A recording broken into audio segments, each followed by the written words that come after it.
비행기는 이륙할 때 활주로를 달리며 전체 연료의 절반 이상을 사용합니다.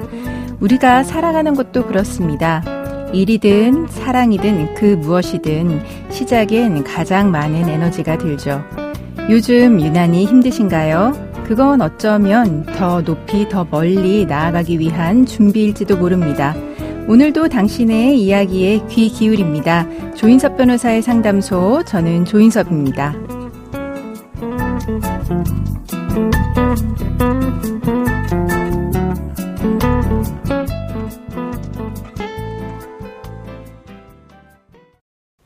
당신을 위한 로하우스 조담소 안은경 변호사와 함께합니다. 안녕하세요. 법무법인 신세계로의 안은경 변호사입니다. 오늘의 고민 사연 지금부터 만나보시죠. 요즘 저는 제가 얼마나 남자 보는 눈이 없었는지 뼈저리게 느끼고 있습니다. 제 남자친구는 초등학교 동창이에요. 오랫동안 연락이 끊겼다가 동창회에서 다시 만났고 자연스럽게 연인 사이로 발전했죠. 3번의 계절을 함께 보내고 우리는 결혼을 약속했습니다. 저는 부모님께 먼저 말씀을 드렸고 전셋집을 구해서 함께 살기 시작했어요.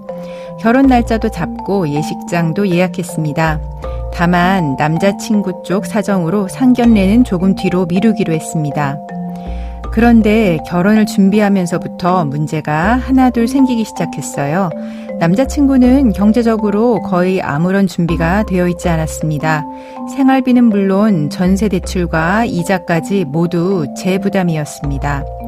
남자친구는 이자 절반을 내기로 해놓고 처음 몇 달만 조금 보태더니 결국 나 몰라라 하더라고요. 게임에 빠져있던 그는 아이템을 사느라 가진 돈을 다 써버렸습니다. 그런데도 저는 그가 좋았기 때문에 140만 원짜리 컴퓨터를 사주고 게임 아이템도 몇 번이나 그 값을 대신 내줬죠. 그런 저에게 돌아온 건 결국 배신이었습니다. 남자친구는 다른 여자와 바람을 피우고 있었습니다. 그 사실을 알고 다투는 과정에서 그는 제가 사준 컴퓨터를 부수고 저에게 손찌검까지 했습니다. 그리고는 집을 나가버렸고 얼마 후엔 일방적으로 결혼을 하지 않겠다고 통보해왔습니다. 더 충격적인 건 그 다음이었습니다. 그는 집을 나간 뒤 친구들 단체의 채팅방에서 제가 다른 남자와 성관계를 했다는 식의 거짓말을 퍼뜨리고 다녔습니다. 결혼이 깨진 걸 자기 책임으로 돌리기 싫었던 거죠. 제가 얼마나 바보 같은지 깨달았습니다. 이제 저는 더 이상 가만히 있을 수 없습니다. 그 사람에게 저는 법적으로 어떤 조치를 취할 수 있을까요?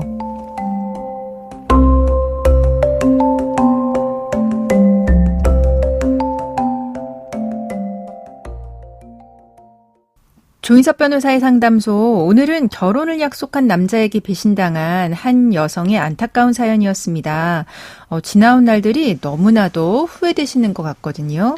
네, 너무 안타깝습니다. 그치만 피해를 보신 건 사연자분이시기 때문에 너무 자책하지 않으셨으면 좋겠습니다. 네, 그렇습니다. 그런데 지금 사연자분은 손해배상을 청구하고 싶다고 합니다. 그럼 우리가 어떤 점부터 살펴봐야 할까요? 약혼 부당 파기에 의한 손해배상을 청구하려면 우선 약혼이 성립되었는지 여부를 판단해 보아야 합니다. 네. 법률론이 아니라면 자신의 케이스가 단순 동거, 약혼, 사실혼 중 어디에 해당하는지를 파악하는 것이 선행되어야 합니다. 네. 단순 동거일 뿐이라면 구제 받으시기가 조금 힘드실 수 있습니다. 그렇군요. 그러면 이제 사연자분 같은 경우 이제 약혼한 사이로 볼 수는 있을까요? 일반적으로 약혼은 특별한 형식을 거칠 필요가 없고 장차 혼인을 하겠다는 당사자 사이의 합의만 있으시면 성립합니다. 네. 명시적인 합의뿐만 아니라 묵시적인 합의도 가능하고 구체적인 사안에 따라서 약혼이 성립되었는지 여부를 판단해 보아야 합니다. 네. 명시적으로 결혼을 약속하였다거나 약혼식을 거행하였다거나 약혼 예물을 교환하는 등 명시적인 합의가 있었다고 볼 만한 사정이 있으면 인정이 쉬운데 그렇겠네요. 네, 당사자의 명시적인 합의를 찾을 수 없는 경우에는 당사자들의 행위를 살펴보아야 합니다. 네. 대표적으로 결혼식 날짜를 정하고 결혼식장을 예약하고 상견례를 하고 함께 살 집을 찾아보는 등 객관적으로 약혼의 합의가 있었다고 볼 수 있는 경우인지를 살펴보아야 되는데요. 네.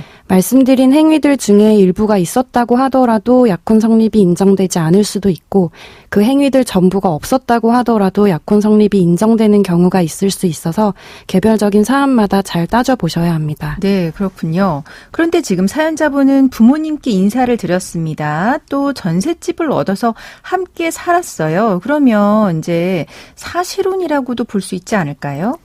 약혼은 특별한 형식 없이 당사자 사이에 혼인을 하려는 의사가 있으면 성립이 되는 데 비해서 네. 사실혼은 주관적으로 혼인 의사가 있고 객관적으로 부부 공동생활이라고 인정될 만한 실체가 있는 경우여야 합니다. 네. 결혼식을 올리고 함께 살면서 부부로서 결혼 생활을 하고 있지만 형식적으로 혼인신고만을 하지 않은 경우가 사실혼이라고 생각하시면 쉬울 것 같습니다. 네. 사연자분의 경우에 결혼을 전제로 동거하는 것을 사연자 부모에게 알리고 전셋집을 구하였고 결혼식장을 예약하는 등의 행위가 있었기 때문에 단순 동거를 넘어 약혼의 단계가 인정이 됩니다.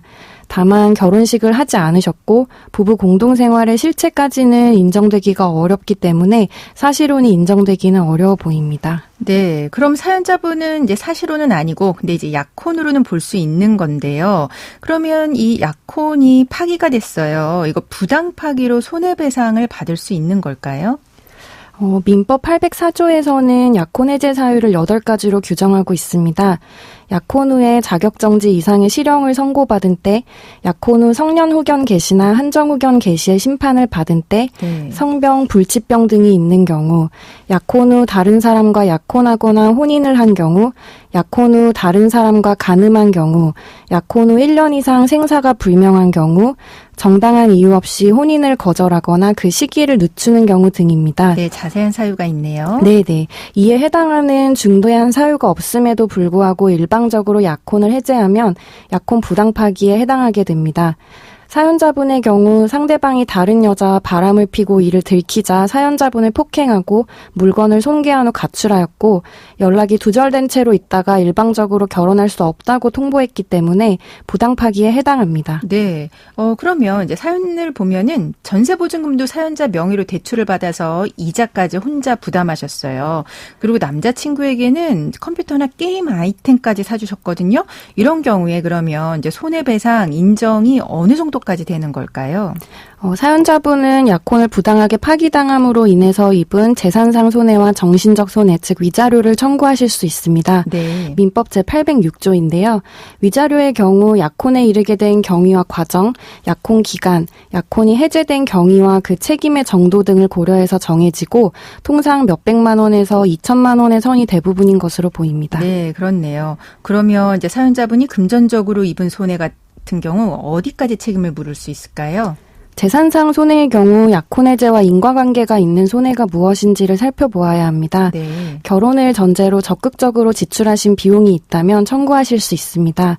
결혼 준비 비용에 해당하는 예식장 계약금, 웨딩사진 계약금, 신혼여행 예약금 등을 지출하셨다면 약혼 해제의 귀책 사유가 있는 일방에게 청구하실 수 있습니다. 네. 사연자분의 경우 홀로 부담한 전세자금 대출이자 중 상대방이 부담하기로 약속했던 부분에 대하여 청구하실 수 있겠습니다. 다만 함께 살면서 부담하신 생활비나 컴퓨터를 구입해 주신 비용, 게임 아이템 비용 부분에 대해서는 인정받기가 어려우실 수도 있겠습니다. 네, 그렇겠네요. 그러면 이제 남자친구가 집 나가기 전에 컴퓨터를 부셨고 또 사연자분한테 손찌검까지 했다고 합니다. 게다가 이제 친구들의 단톡방에다가 사연자분이 다른 남자랑 성관계를 했다 이런 거짓말을 퍼뜨리고 다닌다는데요. 이런 경우에 사연자분이 법적으로 대응할 수 있는 방법이 있을까요? 가출 당시에 컴퓨터를 손괴하고 사연자분을 폭행하고 주변 사람들에게 허위 사실을 말하여 사연자분의 명예를 훼손한 점에 대해서는 약혼 부당 파기로 인한 손해배상 청구 절차에서는 같이 다루기가 어렵습니다. 네. 별도로 민형사를 진행을 하셔야 하고 사연자분의 경우 폭행, 손괴, 정통망법 위반 등으로 고소해서 처벌받게 하실 수 있을 것 같습니다. 네, 그렇네요. 그리고 마지막으로 지금 사연자분 같은 경우는 예물을 주고받은 거는 아닌 것 같긴 합니다. 하지만 만약에 약혼이 한쪽의 잘못으로 깨졌다면 이제 서로 주고받은 예물은 어떻게 정리되는 걸까요? 약혼예물 수수는 혼인 불성립을 해제 조건으로 하는 조건부 증여의 성질이 있기 때문에 사연자분께서 혹시 약혼예물을 교환한 것이 있다면 별도로 반환을 청구하실 수 있습니다. 네, 그럼 지금까지 상담 내용을 정리해보자면 사연자분은 동거를 했고 예식장도 예약을 했기 때문에 약혼관계는 성립이 된 걸로 보입니다. 하지만 실제 혼인 생활은 아니어서 사실혼까지는 안 되고요. 약혼의 경우에도 정당한 사유 없이 약혼이 파기되면 부당 파기로 손해배상 챙김이 생기는데요. 지금 사연자분 같은 경우 남자친구가 외도와 폭행 후 가출했기 때문에 손해배상 청구 가능할 걸로 보여집니다. 또 폭행과 명예훼손에 대해서는 별도로 형사고소나 민사소송 가능할 수 있다라고 알려드렸습니다. 지금까지 법무법인 신세계로의 안은경 변호사와 함께했습니다. 감사합니다.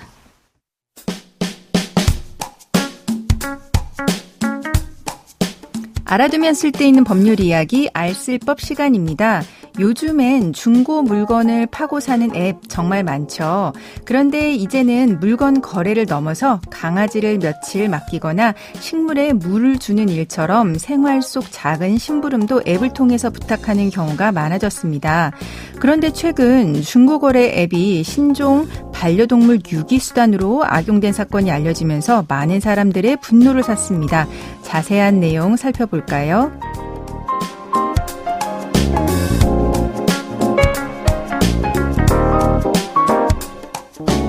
최근 한 온라인 커뮤니티에 이런 사연이 올라왔습니다. 글쓴이는 중고거래 앱에서 강아지를 사흘만 맡아달라는 게시글을 보고 선뜻 그 강아지를 집으로 데려왔다고 합니다. 그런데 며칠 뒤 강아지 주인이 아무 말 없이 앱을 탈퇴한 사실을 알게 됐다고 하는데요. 당황한 글쓴이는 요즘은 CCTV도 많고 강아지 몸속에 마이크로칩도 내장돼 있어서 주인을 찾는 건 시간 문제일 거라고 말했습니다. 반려동물을 유기할 경우 어떻게 될까요? 실제로 반려동물을 유기하는 행위는 동물보호법 위반입니다. 예전에는 과태료만 부과됐지만 2021년 법이 개정되면서 이제는 형사처벌도 가능합니다. 최대 300만 원 이하의 벌금형에 처해질 수 있죠. 반려동물은 잠깐 맡았다가 쉽게 버릴 수 있는 물건이 아닙니다. 끝까지 책임지는 태도도 함께 따라야 하지 않을까요?